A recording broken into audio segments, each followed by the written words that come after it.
gloria a un templo no son las columnas, no son las sillas, no son las alfombras, no es el lujo. Lo que le da gloria a un templo es la presencia del Espíritu.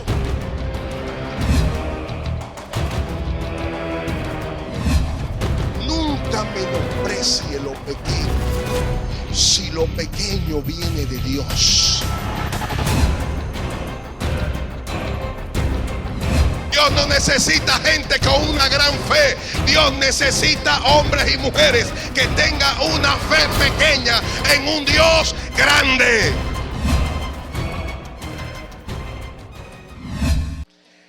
Quiero que busquemos el libro de Zacarías, capítulo 3, verso 1.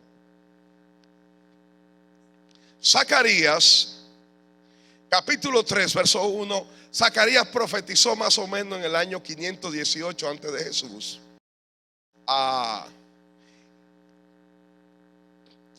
Y fueron tiempos muy tumultuosos, muy difíciles.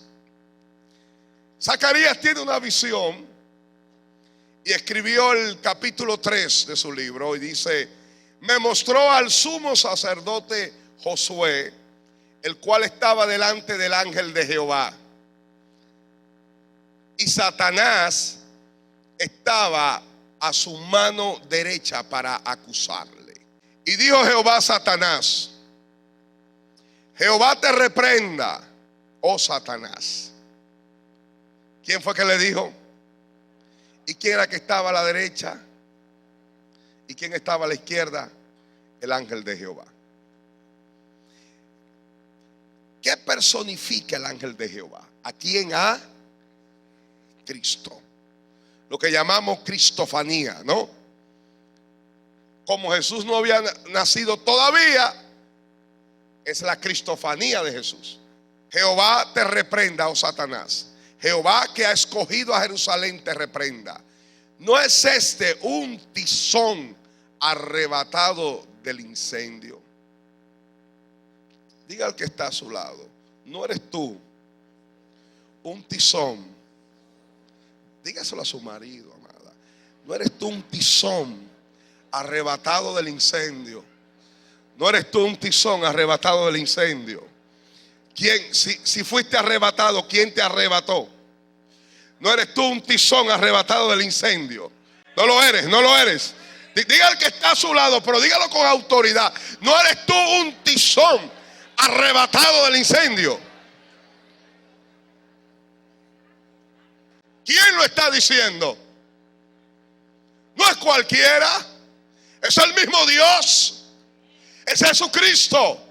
No es Josué, no eres tú un tizón arrebatado del incendio, arrebatado de la destrucción, arrebatado de la cautividad, arrebatado de la esclavitud, arrebatado de Egipto, arrebatado de la muerte, arrebatado del infierno. Y Josué estaba vestido de vestiduras viles, sucias, maculadas, y estaba delante del ángel. Y habló el ángel y mandó. El ángel no aconsejó, mandó a los que estaban delante de él, diciéndole: desnúdenle, quitadles esas vestiduras viles. Y a él le dijo: mira que he quitado de ti tu pecado y te he hecho vestir de ropas. Verso 5. Después dijo: ponga mitra limpia sobre su cabeza. ¿Qué decía la mitra del sacerdote? Santidad Jehová. Y pusieron una mitra limpia sobre su cabeza y le vistieron las ropas, y el ángel de Jehová estaba en pie. Y el ángel amonestó a Josué diciendo: así dice Jehová de los ejércitos: si anduvieres por mis caminos y si guardares mi ordenanza, también tú gobernarás mi casa, también guardarás mis atrios, y entre estos que aquí están te daré lugar. Escucha pues ahora, Josué, sumo sacerdote, tú y tus amigos que se sientan delante de ti, porque son varones simbólicos. He aquí yo traigo a mi siervo el renuevo. Jesús aún no había llegado. Porque he aquí aquella piedra que desecharon los edificadores, que puse delante de Josué. Sobre esta única piedra hay 7 ojos. El Dios que todo lo ve. 7, número perfecto. He aquí yo grabaré su escultura, dice Jehová de los ejércitos, y quitaré el pecado de la tierra en un día. En aquel día, dice Jehová de los ejércitos, cada uno de vosotros convidará a su compañero debajo de su vid y debajo de su higuera. Amén. Amados, es importante dar un poco de historia para poder entender lo que estaba ocurriendo en Zacarías, o en este momento en el capítulo 3. Ustedes saben que Israel o Jerusalén fue destruido en el año 587, más o menos, antes de Jesús, por el rey Nabucodonosor. Tremenda palabrita, ¿ves? Y hoy no es domingo. Nabucodonosor destruye a Jerusalén, quema a Jerusalén y destruye el templo de Salomón. El templo de Salomón más o menos fue construido alrededor del año 1000 antes de Jesús. Un templo lleno de tesoros, lleno de esplendor, fastuoso, gigante, grande, con todo el esplendor del reino de Salomón. Y este templo fue destruido, fue quemado en el año 587 antes de Jesús. Dios había prometido que los judíos iban a volver a su tierra.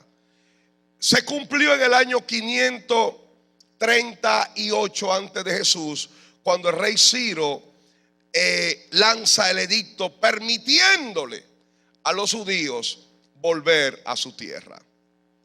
Y es en el año 536 cuando de nuevo se levanta el segundo templo, o para muchos el tercer templo, porque el primero fue el tabernáculo de Moisés, el segundo el templo de Salomón, y el tercero es este templo de Zorobabel. Este templo, más o menos alrededor del año 40 antes de Jesús, fue remodelado, ampliado por Herodes el Grande. Y fue el templo donde Jesús predicó sus sermones, sanó a los enfermos y purificó o limpió el templo de los mercaderes, de aquellos que estaban vendiendo y haciendo comercio con la fe del pueblo. Fue en el año 536 antes de Jesús cuando Zorobabel, gobernador de la provincia de Judá, y Josué, el sumo sacerdote, inician la construcción del nuevo templo. Fíjense, desde el año 587 hasta el año 536, los judíos no tenían templo, porque los judíos solamente construyen el templo en el monte de Sión.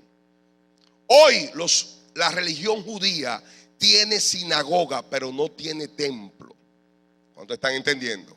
Porque el templo está ocupado.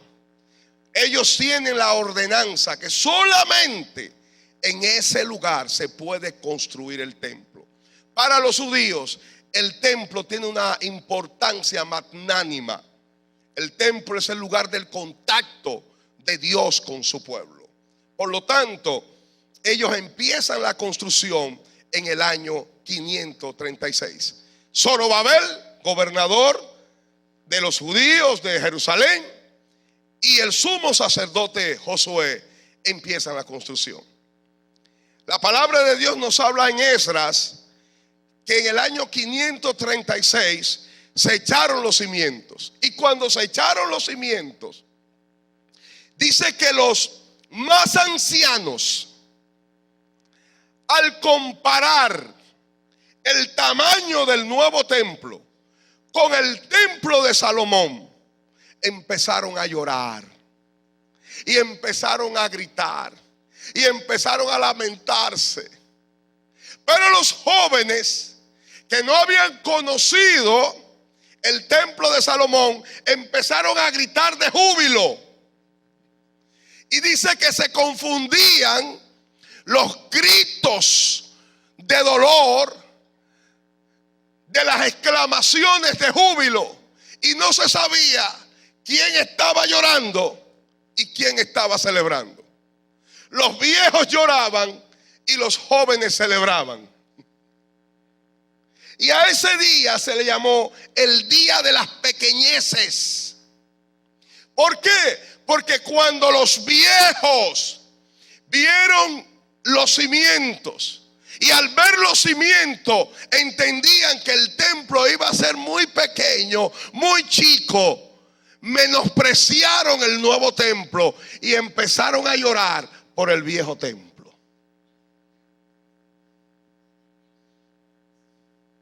Hasta que Dios levantó un profeta llamado el profeta Ageo, que dijo: ustedes ven este templo, que delante de vuestros ojos es como si no fuese nada. Pues así dice el Señor: la gloria postrera de este templo será mayor que la...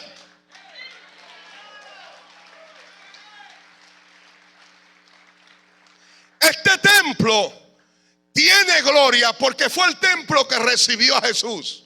Este templo tenía gloria porque este templo fue testigo mudo de los milagros de Jesús. Este templo tiene más gloria porque fue en él donde Jesús predicó las revelaciones y las sabidurías más sublimes que jamás sobre la tierra se han predicado. Este templo tiene gloria porque en este templo entró el Rey de Reyes y el Señor de Señores. Lo que le da gloria a un templo no son las columnas, no son las sillas, no son las alfombras, no es el lujo. Lo que le da gloria a un templo es la presencia del Espíritu.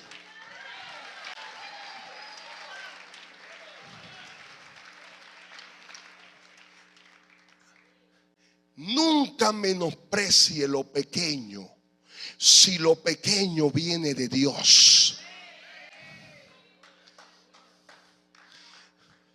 Nunca menosprecie si tu servicio parece ser insignificante, si tu célula es pequeña, si tu nivel de influencia es muy limitado. Nunca menosprecie si siente que tus dones son muy insignificantes. Nunca menosprecie si siente que eres alguien con poca relevancia. Nunca menosprecie lo pequeño, porque si lo pequeño viene de Dios, tiene un potencial glorioso. Porque el reino de los cielos es como una semilla de mostaza que cuando se siembra crece y se hace grande, se hace...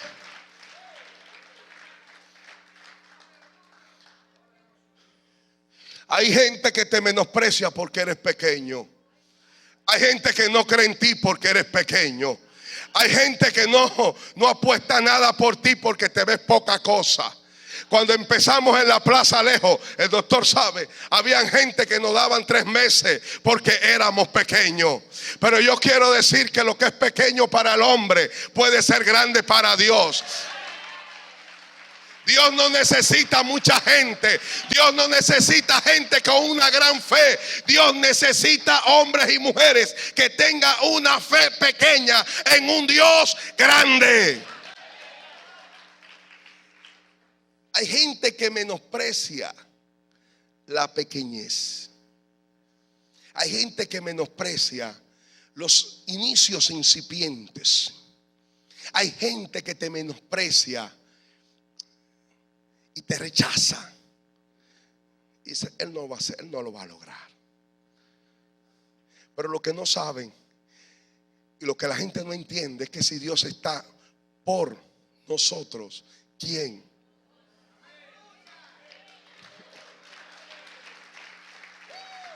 ¡Aleluya! El día de las pequeñeces. 536, empieza la construcción del templo. Se acercan los samaritanos. Los samaritanos son un pueblo mixto de diversas razas y etnias, pero así también adoran a diversos dioses, adoran a Jehová, adoran a Baal, adoran a Astoré, adoran a todo el mundo. Y hay gente que son así. Ustedes no han visto samaritanos en la iglesia. En la iglesia adoran a Jehová y afuera adoran a...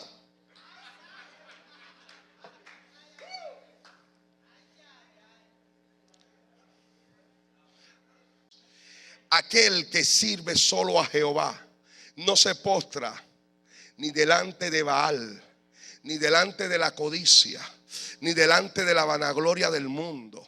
No se postra ni delante de los hombres. Solo los que sirven y son verdaderos adoradores le dan toda la gloria, toda la honra al que está sentado en el trono y al Cordero. Se acercaron los samaritanos y le dijeron a Zorobabel y a Samuel: óigame, nosotros queremos ayudarle en el templo. Veo que el templo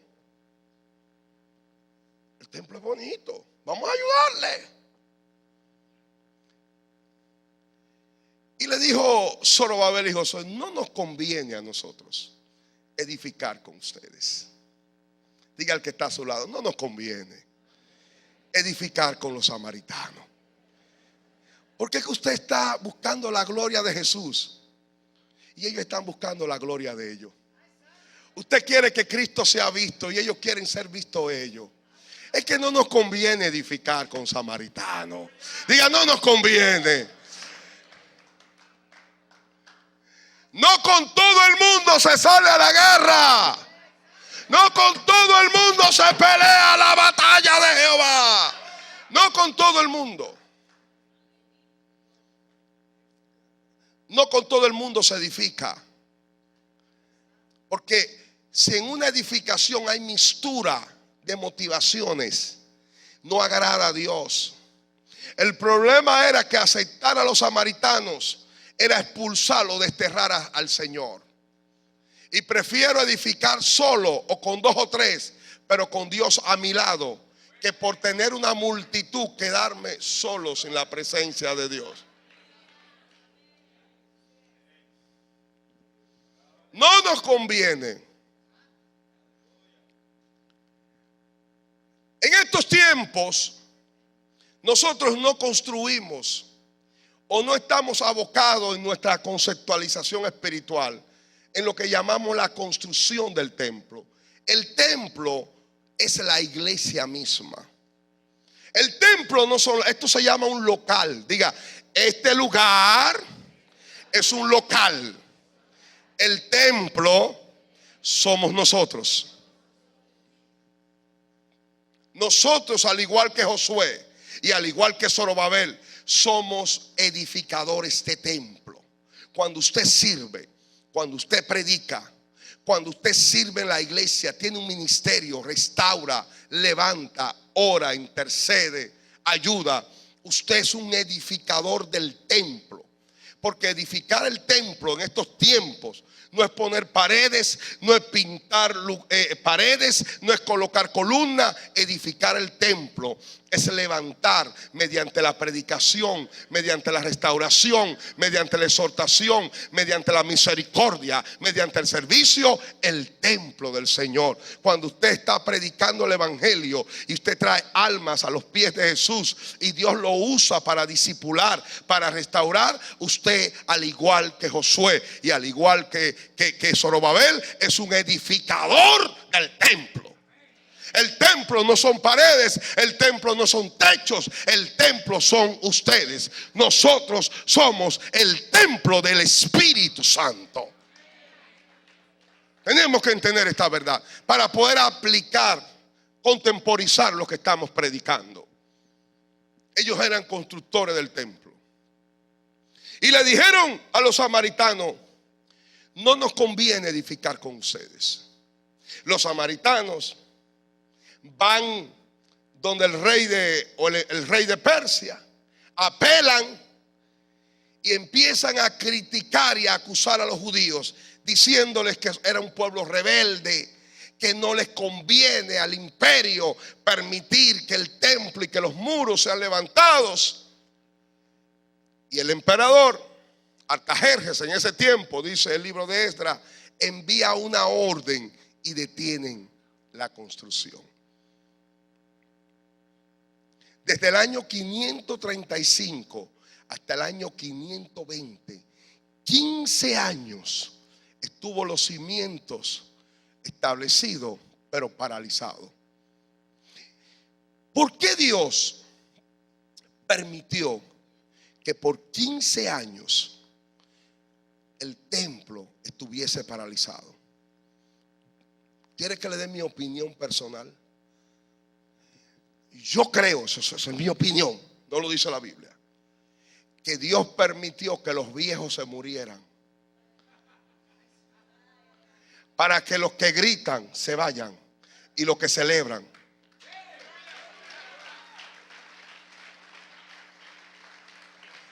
El que menosprecia tu inicio no celebra contigo tu final.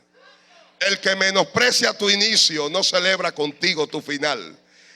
Que nadie critique tu cosecha, pues no ha conocido tu siembra.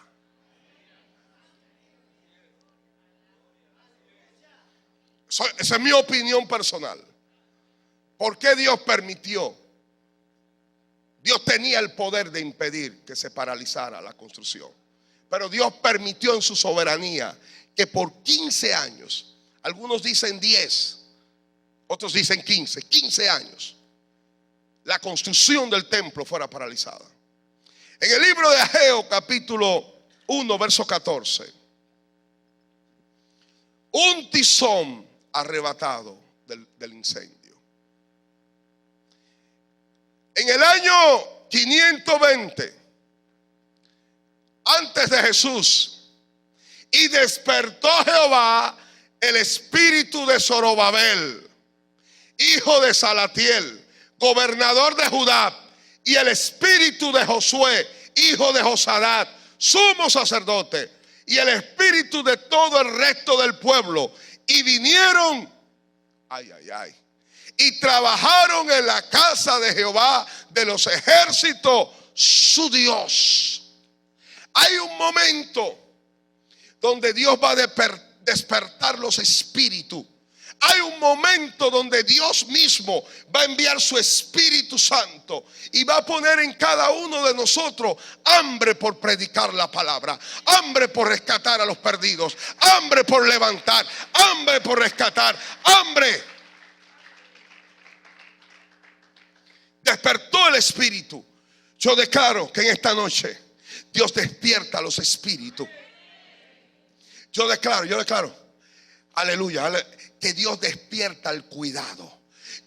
Yo declaro estas palabras, que Dios empieza a despertar un espíritu de evangelismo, de pasión por las almas, de predicar a Jesús a tiempo y fuera de tiempo. Oye, tú no puedes venir y pasarte años y años en esta iglesia sentándote en una silla mientras hay un mundo que se está perdiendo, mientras hay un mundo que necesita lo que tú tienes, mientras hay un mundo que necesita del antídoto de Jesús.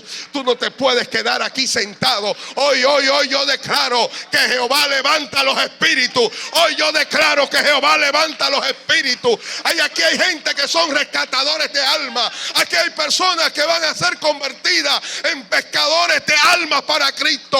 Hoy yo declaro en esta noche que Jehová levanta los espíritus. Jehová despierta los espíritus. Hay gente que están durmiendo. Hay gente que están entretenida, pensando en su casa, pensando en su trabajo, pensando en su riqueza, pensando en su estudio, mientras hay un mundo que está apareciendo allá afuera. Hay gente que están todavía entretenida en la iglesia jugando a la religión. Basta ya de jugar a religión. Es tiempo de que el pueblo de Dios se despierte y empiece a proclamar la grandeza de Jesús. Empiece a predicar el evangelio de Jesucristo.